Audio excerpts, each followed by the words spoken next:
Hello everyone, welcome once again to our monthly catch-up with the rock star over to my side there, Mr. Michael Menduno. What is this episode about? It's really simple. We are giving you a sneak preview, a quick rundown, without going into too much detail, so we're still dangling the carrot, about what stories you can see on this coming issue of Michael's very well-read and very well-written newsletter, which has got himself as chief editor and contributing.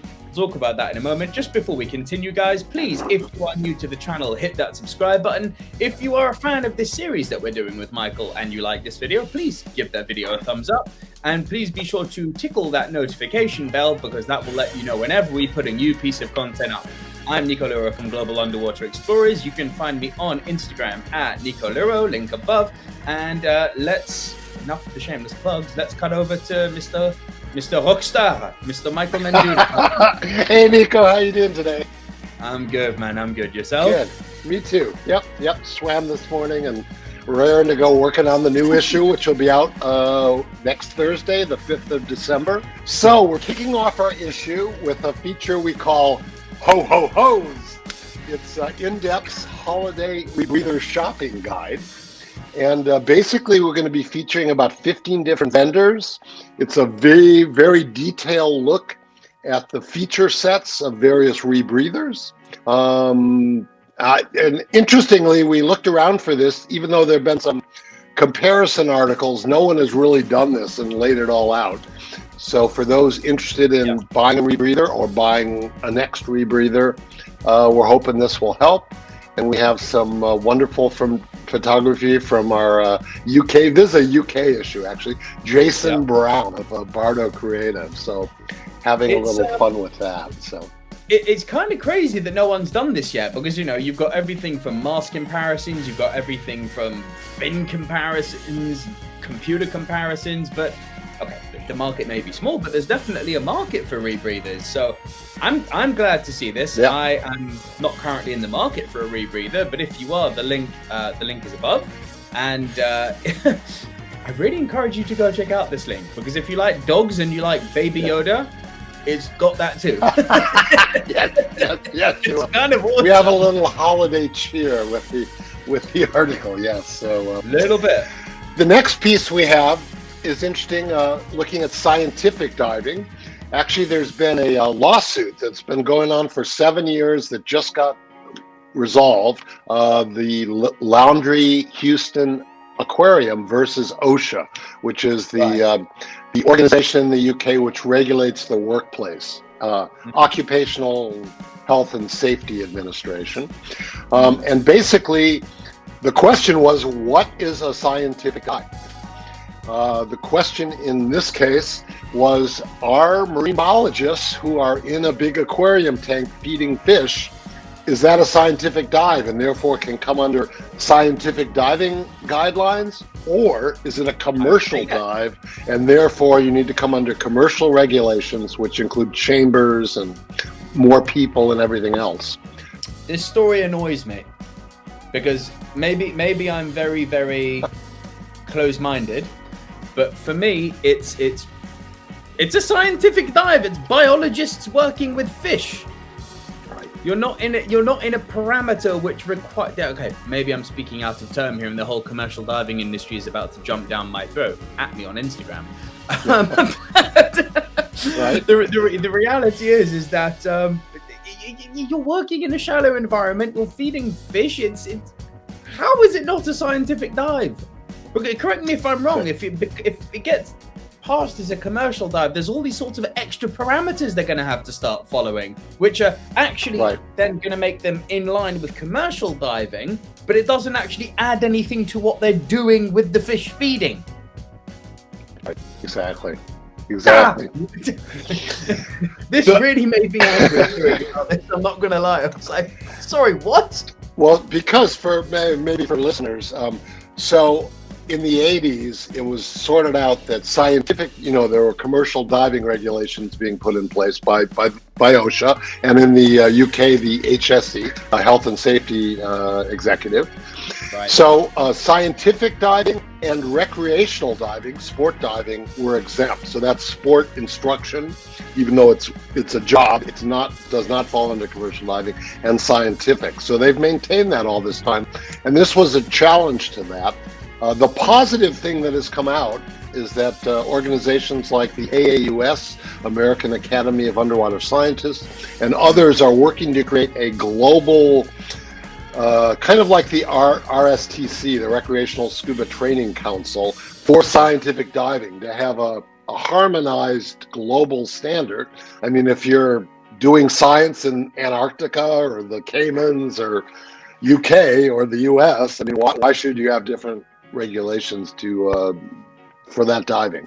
So they're working on that. So I think a positive thing will come out of all this. I hope so. We shall see. So we have kind of a fun story next. People give GUE, can I say it on this line? Give them some for our team focus, right? So this story is particularly good. It's several members of GUE Seattle discovered, one of them who's on her way to becoming a tech diver, she is now, just finished her Tech 1 class, started getting bent regularly. We had a story about this no-fault DCI, it was called, that we ran a year ago, and this is the aftermath story. And then another diver on the team, Bert Brazica, also started having more bends incidents. So they both discovered they had a PFO, and so like a good team, they went and decided to get their PFO surgery together. Same hospital room, and the same doctor, Dr. Doug Ebersol, who's a tech diver and a cardiologist in Florida.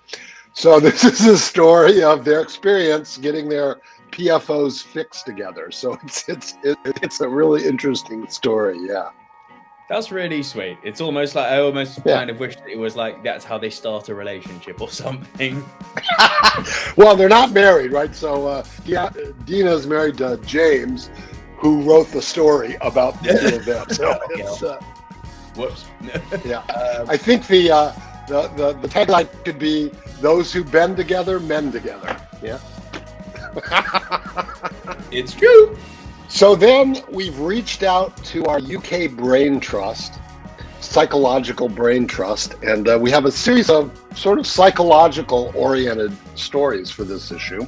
We start with a piece called Breaking Bad by Matt Jevon, who's a sports psychologist and a tech instructor. I think he's a TDI tech instructor in the UK.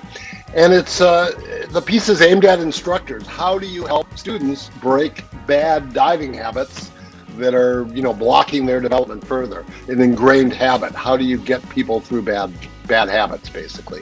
So it's a really interesting look on that. Some technique based on sports psychology. What's he meaning exactly?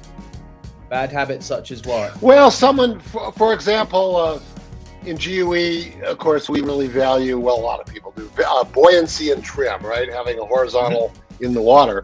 So if you have 20 years of diving behind you and you've always been vertical in the water column, it's going to be hard to suddenly get into trim, do your valve drills, etc. Right. So how do you break someone from that habit, for example? That kind of thing, right? We have a second piece that's kind of interesting by Laura Walton, who's also a psychologist and a PADI instructor in the UK. What's interesting about this is I think anyone who's been diving for a while realizes if you have some injuries or some problems, you need to go to a doctor who knows about diving. If you go to a doctor who doesn't know about diving, in a way you're wasting your time because they have no idea, right, of what to advise or etc. And what's interesting is that really applies to psychological issues too. Divers have, surprise, psychological issues. Not just recreational divers, but tech divers too. Could be, issues with mass clearing or, fears and phobias that we all have. I recently actually talked to her about a swimming issue I've had. So she talks about this in the article, and it's really a new discipline in psychology, diving psychology. It's really a distinct branch. And if you have psychological issues around your diving, again, phobias, fears, things you're trying to work through, maybe you had a bad experience and it's still traumatizing you, you need to go to a psychologist who's a diver, who can understand. That must have been, being in a small monoplace chamber. That must have been stressful, that kind of thing. So, interesting piece on that. Yeah. There's just making it a little bit more personal now. I mean, there's over my years of working as a pro, I've lucky enough that I've never had anyone die on my watch. I mean, I'd like to think I was quite safe when I was working as an instructor. Very safe, because I didn't have anyone die. On wood. But I do have some friends who were not so lucky. Had divers panic, shoot to the surface. One of them, it's quite horrendous. One of their students actually got decapitated by a boat propeller. In fairness to my friends, I won't say their name now, out of respect. But I saw the incident happen. All that happened there was that one of the local long-tail fishermen was in an area where they shouldn't have been, and that's what caught them. They shouldn't have been above the reef. So. Oh God. And for things like that, yeah, we do traumatize you big time. Well, I'm sure you've had little issues too. Just I know some people are like their mask clearing is like a big water on the face is traumatic. So how do you work someone through that, so that they can do it calmly and no big deal, and other issues like that? Yeah. So yeah. And then finally, on the psychological front, we go to another of our UK Brain Trust, Gareth Locke, Mr. Human Factors, who takes us on a deep dive into looking at context-rich, the power of context-rich stories. This follows like in dive debriefs to really be able to go through an incident, for example, or something that didn't come out as planned, and really be able to analyze it and look at it, and having the detail and the factors, as opposed to just saying they ran out of gas. Well, that, wasn't that simple, right? There are a lot of factors in that, maybe peer pressure, maybe other things, complacency. So it's a really nice piece. So that's kind of our psychological issue this time. And then we have two final pieces. A very unique piece on diving safety called, applying diving safety, called Climbing the Trees, Diving the Seas, What Technical Diving Can Teach Arborists About Safety. So this was written by a guy, Brad Hughes, who's a tech diver, but also an arborist. He climbs in trees, cares for trees as a living. So he climbs, cuts. And as you'd suspect, that's a dangerous job, right? You have heavy tools and saws, and you're up high in a tree. And so he takes some of the lessons from technical diving in terms of teamwork, human factors, checklists, things like that, and applies it to tree climbing, basically. So pretty interesting. Yeah. Nice. I've never drawn a comparison between tree climbing and diving, but I'm intrigued. Right? Technical climbers, they're... Yeah. Defo. Yeah. Sad news then, right? Yeah. So it seems like every month these days we've been losing someone, one of our valued members of the water tribe. And this particular person is a real pioneer, Ernie Brooks, who's a pioneer of underwater photography. He just died. He was 85. So he's been at this for a long time. Yeah. He specialized in black and water, very dramatic black and water photography. And we have some of that in the remembrance of him. Is written by a dear friend of his, Leslie Leaney, who is the founder of Historical Diving Society in the U.S. And so he wrote the piece, and we have some materials from a couple of years ago, the Santa Barbara Underwater Film Festival honored Ernie. And so we have some materials from that, and a piece that Brett Gillum from TDI, formerly of TDI, founder, wrote, and others. So that'll wrap up the issue. Yeah. Nice. Well, there's one more thing. There's some new information that's come out about Ahmed Gabbar's alleged Guinness World Record dives, some new data and some new questions that have been raised. And so we have a link to that for interested readers, and as well as some other things. So it's a pretty interesting issue, I think. Ooh, Ahmed Gaba raises his name again. The link to, I think this is the first video we ever did together. The link to that I will stick above. We questioned whether the legitimacy of the Guinness World Record dive was real or not, and got quite a bit of hate from one individual on that. But you know what they say in business, or specifically in media business? If you got a hater, you're doing something right. So let's keep talking about Ahmed. Right.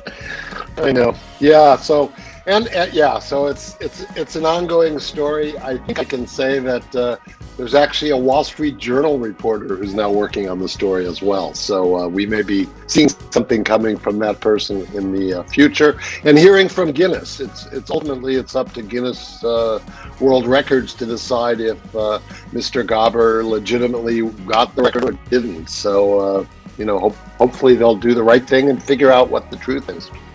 We shall see. As always, Michael, just before we wrap this up, could you tell people how they can sign up to InDepth, where it is, and what the process is? Oh, yes. Yeah, so InDepth, monthly online magazine. It's free. Anyone can come to the website at any time and read the stories there. However, if you want to be notified when new stories come out and other things, you subscribe. It's a free subscription, and you can subscribe at one of two addresses: InDepth, one word, .blog, which is probably up above there or down below. Thank you, Nico. Or GUE.com/blog.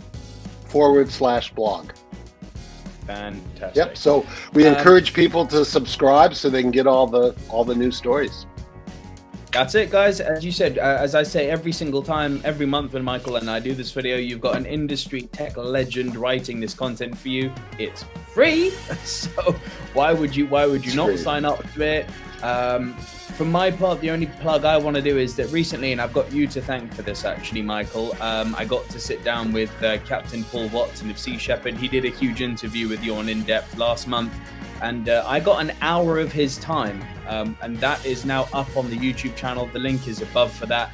The man is quite incredible. So it's not the Nico show, I promise. It's not one of my top 10 episodes. This is all about him and his life and some of the things that he's seen and done. So if you're a fan of ocean conservation, if you want to hear his views on Donald Trump and, corporate America, if you want to hear some of the amazing whaling stories he's done, it's all up there. The link that I just shared above, go and check it out, please. You can play it in the background, play it wherever you want, but I really do think people should check out that interview. He's an amazing man, and I've got you to thank for that, sir. So truly amazing. Yeah. I'm glad you got that interview. Yeah, it's really. I could listen to him for hours and hours for sure. Literally, like life goal check. He's an amazing man. Right. Paul used to come. They had a standing invitation to come to the early tech conferences, and so they would attend. We'd give them a booth, and the last year I think it was 1995. He brought the Sea Shepherd Yellow Submarine and parked it outside of the Moscone Center in San Francisco. So that was a real treat. Yeah, that was fun. That's awesome. Love that. Again, highlighting what an awesome man he is. But look, let's wrap there. I will, correct me if I'm wrong, but this is going to be the last one for the year, and then we're not doing one of these in January. Am I right? So in January, what we're going to do is the best of InDepth. So we'll take the best stories of this year and last year and have 10 of them and run those for January. I think that's worth another video, definitely. Yeah.